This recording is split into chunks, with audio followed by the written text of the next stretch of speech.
The DNA test revealed more than one lie. I just wanted to prove he was the father. Instead, I discovered he wasn't even his real name, had a secret wife in another state, and used a fake identity to marry me. He stole my credit, maxed out my cards, and called me an easy target in a voicemail. When I tried to report him, he smirked. No one believes crying wives with empty bank accounts.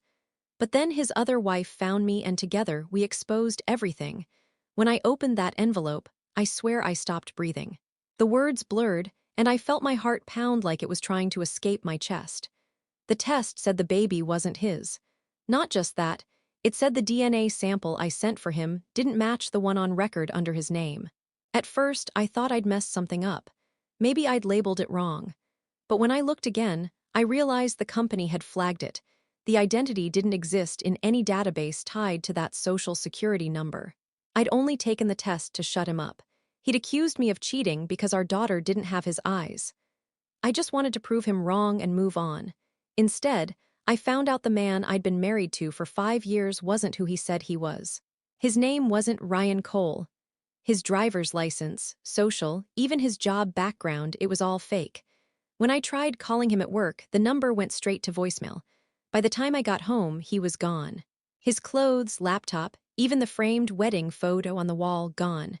The only thing left was a half-drunk bottle of whiskey and a voicemail from an unknown number. When I played it, I heard his voice. Calm, almost amused. "You really thought you were smart, huh? You were just easy. Easy to love, easy to use, easy to leave." Then he laughed.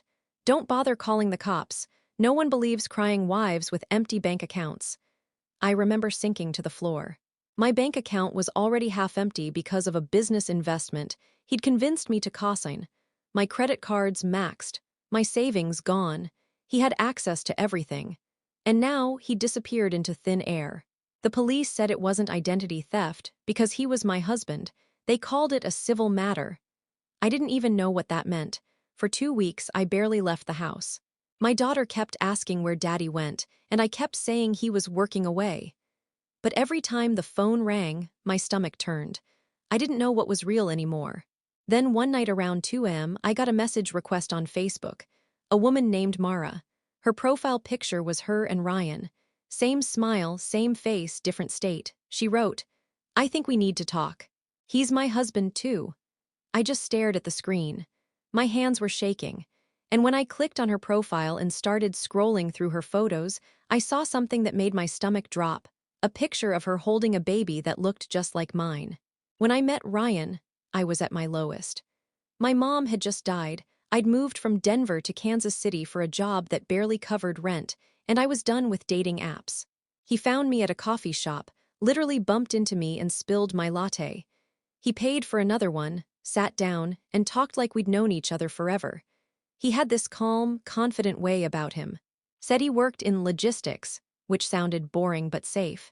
He was a good listener, remembered small details, and never pushed too fast. For the first time in years, I felt seen. Within 6 months, he'd met my dad, my friends, even helped me fix my car when the alternator died. Looking back, I realize how perfectly timed it all was. My credit was good. My savings were decent. I had a steady job. I was the definition of financially stable but emotionally fragile. He read me like a book. The proposal wasn't romantic, but it felt real. He said, "I'm not flashy, but I'm serious about you." We got married in a courthouse with 2 of my coworkers as witnesses.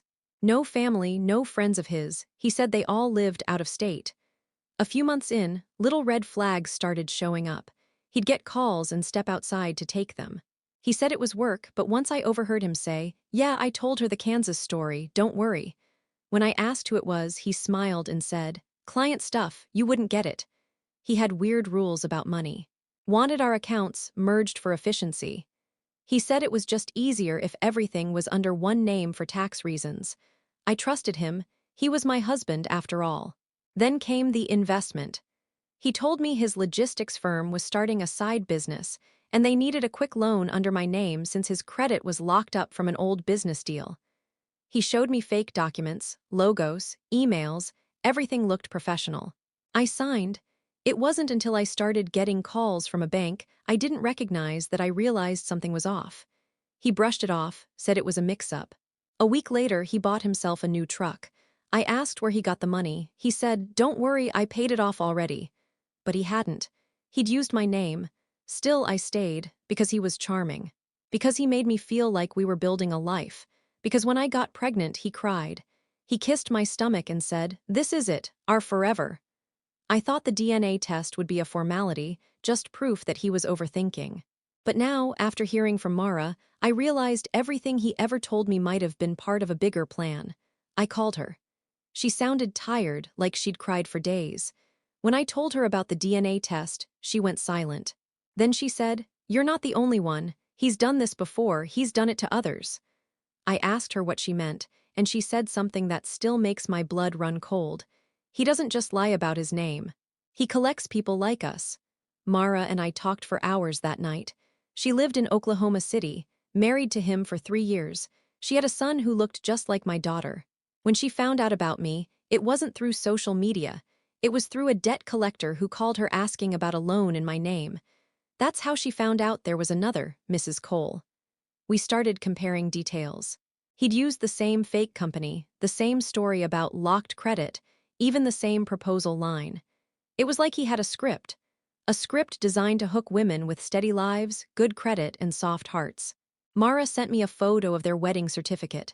Same name, same signature. My stomach twisted when I saw it because the handwriting was mine, but cleaner practiced. He'd forged it before. Over the next few weeks, we pieced together a pattern. There were at least 4 women, maybe more. Different cities, different names, same method. He'd marry, merge finances, drain accounts, disappear. Sometimes he'd pop up months later with apologies and promises. Sometimes he'd vanish completely. I stopped sleeping. Every shadow outside my house felt like him. Every phone notification made my hands shake. I started locking my door twice, then 3 times. Mara and I tried the police again, this time together. We filed reports in both states, sent copies of our marriage certificates, the fake loan documents, the DNA results. They told us it would take time to investigate. I asked how long. The officer said, "These cases usually end up in civil court, not criminal. Sorry." So we started our own investigation. I went through old emails, phone logs, and receipts. I found a P.O. box under his fake name in Wichita. Mara drove down to check it out. The box had just been emptied by a man matching his description 2 days before. That night, I found an unfamiliar SUV parked across the street from my house. No plates, tinted windows. It stayed there for hours. When I finally went outside, it drove off slowly. I could swear I saw him in the driver's seat, smirking. The next morning, my daughter's daycare called. Someone had called pretending to be me, asking to pick her up early. They said the voice sounded off. That was it. I packed a bag, grabbed my daughter, and drove straight to my dad's house in Topeka. When I told him everything, he looked like he wanted to kill someone. But I didn't want revenge, not yet. I wanted safety. I wanted the truth. Then, 3 nights later, Mara sent me something that changed everything. A voice recording. From a number she didn't recognize, it was him. "You think you're the first to try to outsmart me? You're just one of the easier ones. You're useful until you're not." Then a pause. "And you should probably stop talking to her. She's not who she says she is either." I called Mara immediately. She didn't pick up. When she finally texted back the next morning, it was just 3 words. "He's right, I lied." I sat staring at my phone for a full minute before I called her again. Straight to voicemail. I texted, "What do you mean you lied?" No answer. Another text. "Are you in danger?" Still nothing. Then, about an hour later, she called. Her voice was shaking. "I wasn't completely honest with you," she said. "I didn't just find you because of the debt collector. I've known about you for months." I felt my stomach twist. "What do you mean?" She took a deep breath. "I was trying to find him. I hired a private investigator. You were one of the names he found, on a marriage license in Kansas. I reached out because I thought maybe we could work together, but I didn't tell you that I was already in touch with 2 other women he scammed before you." She went quiet for a second before saying the part that made my skin crawl. "I was helping him once. I used to help him do this." I didn't understand. "Help him how?" She sighed. "I met him 5 years ago. I was working at a debt recovery agency. He was charming, said he was an investigator for a financial firm. We started seeing each other, and he told me about this business. How he'd find women who'd been through a rough time, help them stabilize their finances, get loans, merge accounts. I thought it was some kind of consulting thing. I didn't realize what he was really doing until I was already part of it. I was speechless. She continued, "By the time I figured it out, he'd taken my info too. He cleaned me out just like the others. But I knew how he operated, so I went after him. It didn't make me feel better. If anything, it made me feel sicker. She had lied to me from the start. She had been part of it. Maybe this was all another setup. But then she sent me proof. Screenshots of old text messages with him, bank transfers, even a photo of them together in front of a Cole and Associates office sign. The same name he used on my loan paperwork. She said, he's not just after money anymore. He's angry. He's been watching both of us. That's when I realized why the SUV had been outside my house. She told me she'd tracked him down to a small town outside Tulsa. He'd been living under a new name, Evan. Same pattern, new girlfriend, new target. She said, we could expose him, all of us together. But part of me didn't trust her anymore. She'd lied once, maybe she was still lying. That night I couldn't sleep. I kept thinking about her words. He's been watching both of us. Around 3 a.m., I heard footsteps on my porch. I grabbed my phone and crept toward the window. Someone was standing there in the dark, hood up tall, shoulders too familiar. Then a flash light glinting off glass. He was holding something. A second later, my phone buzzed with a new voicemail. I pressed play, heart pounding. You should have stayed quiet, sweetheart. I didn't sleep that night. I sat on the floor of my dad's guest room, my daughter asleep beside me, and played that voicemail on repeat until I memorized every word. His voice was calm. Confident, like he wasn't scared of anything, not even getting caught. By morning, I'd made up my mind. I wasn't running anymore. I was going to destroy him. I called Mara first. No answer. Then I messaged one of the other women she'd mentioned, Jess, a nurse from Wichita. She picked up on the first ring. She already knew who I was. He took everything from me, she said.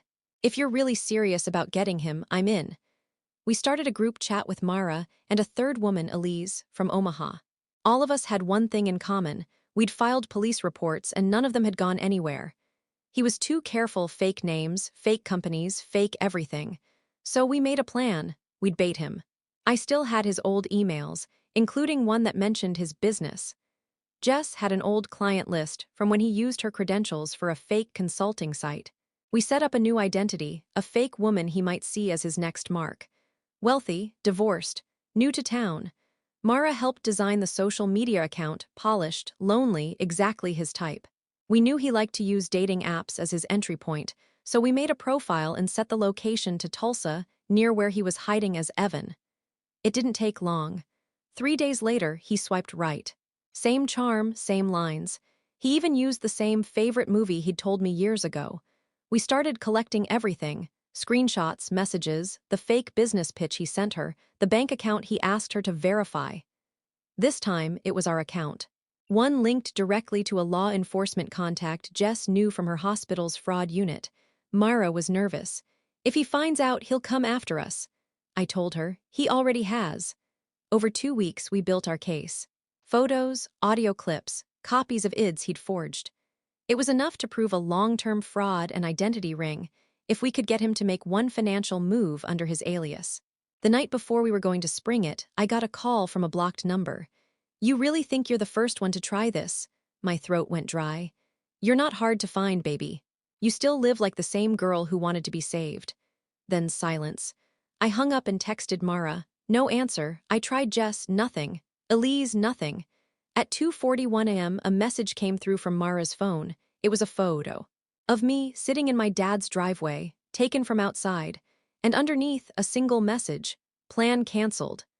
The photo was time-stamped only 10 minutes before it hit my phone.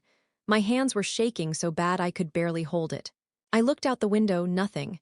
Just the black outline of trees and the distant hum of a truck on the highway. I tried calling Mara again, straight to voicemail. Jess and Elise, too. I sat there staring at the screen, trying to figure out what was real. At 3:07 a.m., another message came. She's with me now. No name, no number, just those 4 words. I called the police, gave them everything, the fake names, the photos, even the old voicemail. They promised to send a patrol car, but no one came for over an hour. By the time they did, the number was disconnected. The next morning, I got an email. It was from a new address with the subject line, "You wanted the truth." Inside was a single video clip. I opened it. Mara sat in a motel room. Her face was pale, makeup smudged, eyes wide. "He found me," she whispered. "I thought I could stop him. I thought if I gave him what he wanted, he'd leave us alone." Then she looked straight at the camera. "He doesn't care about the money. He wants control. He keeps files, on all of us. Photos, numbers, our kids' schools, everything. He calls it his insurance." The video cut off mid-sentence. Attached was a zip file. Inside, dozens of photos and documents. Screenshots of me, Jess, and Elise, notes about us, our schedules. Even a photo of my daughter at daycare, labeled backup option. I felt like my blood turned to ice. There was also something else, a folder named Originals. Inside were scans of IDs, passports, and certificates.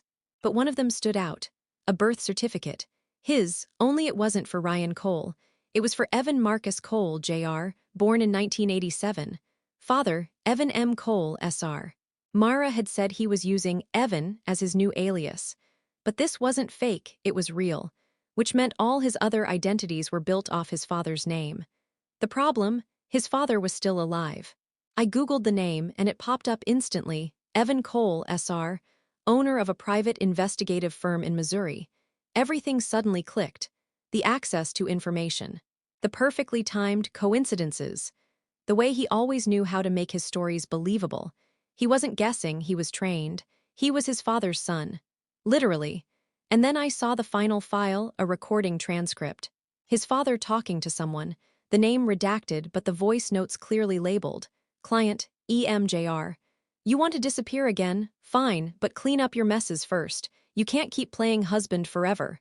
That's when I realized. His father wasn't a victim, he'd been helping him. Mara's last message had said plan canceled, but I knew now what she meant. She hadn't backed out. She'd gone after the source, and I was next. I didn't want to believe it. A father helping his son scam, stalk, and terrorize women. It sounded too sick, too extreme. But the more I dug, the more it all fit. I called the number listed for Evan Cole Investigations. A woman answered, his father's assistant. When I asked for Evan Jr., she went silent for a long time before saying, "You need to stop calling here. Mr. Cole doesn't take personal inquiries." Then she hung up. 10 minutes later, I got a text from an unknown number. "He told me you'd call. You're not special, just next." That's when it sank in. His father wasn't just helping him cover up what he'd done, he was training him to do it. The scams, the fake identities, the manipulation, it all came from him. The son had learned every move from the father. I found old business records online. The elder Cole's pie firm had been investigated years ago for unethical surveillance and client coercion. No charges. No convictions, just complaints that went nowhere. They specialized in domestic intelligence, which basically meant following people, digging into private lives, and selling information. Evan Jr. had grown up surrounded by that, watching his dad ruin lives for money. When Mara's investigator finally reached me again, he confirmed it. The father and son ran overlapping operations for years. The father would collect data on vulnerable women, divorced, widowed, newly employed, good credit, and the son would swoop in pretending to be the perfect match. The father used his pie access to pull reports, credit histories, even personal addresses. The son used charm to drain them dry. It wasn't about the money anymore. It was about control. The investigator sent me one final piece of evidence, an old recording from a wiretap years ago. The father's voice, gruff and calm. "Love makes people stupid. You don't need guns or threats. Just make her fall for you, make her sign. Once she's tied to you on paper, she's already dead financially. You don't need to touch her." Then the son's voice, familiar, cold. "And when she figures it out," a chuckle. "By then, she's too broken for anyone to believe her." That was their system, their philosophy, a father and son business built on emotional fraud. It wasn't passion or jealousy or greed that drove him, it was sport. He didn't even see us as people. We were just projects. I replayed that clip a dozen times, memorizing every word. I could barely look at my reflection. For years, I'd told myself I was stupid for falling for him. But hearing that, it wasn't stupidity. It was conditioning. I'd been hunted. And Mara, she'd tried to expose them both. That's why she disappeared. But she hadn't vanished completely. I found a clue buried in her last email, an address scribbled in the subject line. No message, no context, just Warehouse 14, 11th Street, Tulsa. And that's when I knew. If I wanted to end this, that's where I had to go. I drove to Tulsa 3 days later. Left my daughter with my dad, packed a burner phone, and took the flash drive with every file I'd collected, his aliases, forged documents, and that wiretap recording. I didn't call the cops this time. They'd already proven useless. The warehouse was a rundown concrete box on the edge of town, half the letters on the sign burned out. Cole and Sons Storage. It was his father's business front. There were no guards, no cameras outside, just a heavy padlock. Inside, the air smelled like dust and oil. Rows of filing cabinets, boxes, and old monitors. And right there, 2 desks. One newer, one older. A family operation. On the wall was a corkboard filled with photos. Women. Me, Mara, Jess, Elise, even a few faces I didn't recognize. Some had red X's over them. That's when I heard the voice behind me. I was wondering when you'd show up. It was him, Evan. He looked almost casual, wearing that same smirk that used to melt me. You could have walked away, he said. You had a kid, a life, but you had to go digging. I didn't answer. I just hit record on my phone and held up the flash drive. He laughed. You think that matters? You think anyone's going to care? You're a bitter ex with a fake sob story. Then, another voice from the back office, deeper, older. She's not lying, son. His father stepped out. I hadn't planned for that. Gray suit, steady eyes, same crooked smile. He looked me over like I was a case file. You were one of his better picks, he said calmly. You kept your mouth shut longer than most. I felt my pulse in my ears. You ruined people's lives for fun. He shook his head. For profit, don't be dramatic, everyone uses someone. That was it. The last piece of fear fell away. I pulled out my phone and hit send. The folder went straight to the reporter Mara had contacted months ago, the one who'd been waiting for real proof. Every photo, every document, every recording, they had it now. Within minutes, both their phones started vibrating. The father checked his screen and froze. What did you do? I said. You taught your son how to vanish. Let's see how you handle being seen. Then I walked out. Didn't run, didn't look back. 2 days later, the story broke, front page on 3 major sites. Father-son pie duo behind decade-long marriage fraud scheme. The FBI picked it up within 24 hours. They raided the warehouse and found over 60 women's records. Mara's name was on the list. She'd been right about everything. They arrested the father first. Evan Jr. Tried to run but didn't make it far. Turns out the insurance files he'd been keeping were enough to bury them both. I testified months later. It wasn't easy, but when the verdict came, guilty on all counts, I felt something loosen inside me. Like a weight I didn't realize I'd been carrying. Now every time I get a call from a number I don't know, I still tense up. Trauma doesn't vanish overnight, but my daughter's safe. My accounts are clean, and I know who I am again. The day I changed my last name back, I walked out of the courthouse and saw the sun hit the glass just right. It looked like gold, not fire. And I smiled because this time, the name on my ID was mine. He said no one believes crying wives with empty bank accounts, I whispered. Guess what, Ryan? They do now.